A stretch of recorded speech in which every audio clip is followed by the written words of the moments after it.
We may call the online world virtual, but does that mean our consumer rights should only be virtual as well? European consumer activists, parliamentarians and commissioners don't think so and are hashing out what they're calling a digital agenda of possible future European Union action.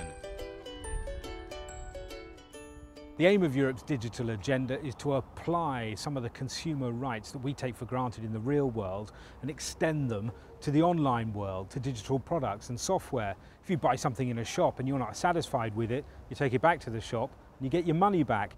You try doing the same online with digital products and software, well, good luck to you. One of their main targets are the terms and conditions that we all have to accept when buying a product or signing up to a service online. Even if we did read them, and let's face it, very few of us do, they're written in such convoluted, inscrutable legalese that we wouldn't know that they often compromise our rights as consumers. Most consumers, instead of going through the terms and conditions, which are technical, legal, they're not going to understand, just put, yes, I accept, and then they don't know actually why have they accepted. And in our experience, most companies actually use the terms and conditions to limit their liability, to impose unfair restrictions on the use of the content, even to restrict the applicable law. They are doing everything to limit their liability. And here's a personal reminiscence to prove the point. I got a well-known navigation device for my birthday, but when I later bought a €50 map of Western Europe, it wouldn't download. The company told me I'd have to pay €20 more than advertised for a map that worked with my device. I said, "Hold on, I want a refund." They said, "Refund? Didn't you read the terms and conditions, sir?" Well, I hadn't, and it was only when I told them I was a journalist that they gave me my money back. If a software or ringtone or music cannot be played on my PC or my hardware, I should know it.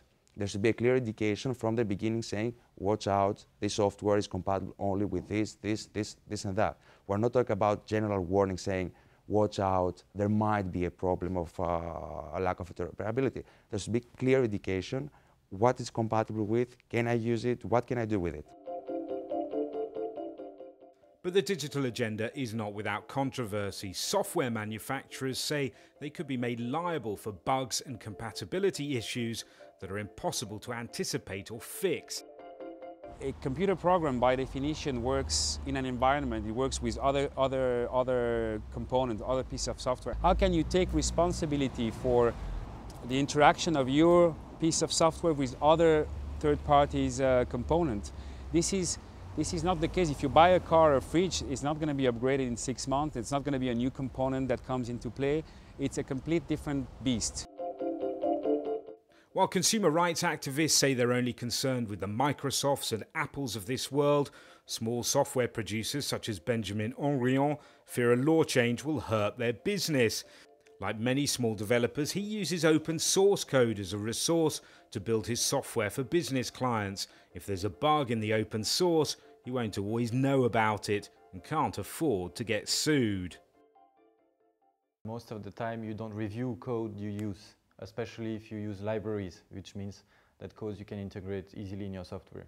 So you just expect that it works, and sometimes you discover bugs. So creating liabilities is especially bad for small producers because they don't have the means to fight a trial in court against a client. And that's right now it's the rule is use it at your own risk, and there is no warranty. But if it changes, if the law changes, it will be problematic. We'll have to see where this European debate on consumers' digital rights leads. For now, though, consumers can visit the European Commission's EU guide. It details your rights when you shop online or find yourself lumbered with a digital product that isn't all it's cracked up to be. Failing that, you can always just pick your way through the small print.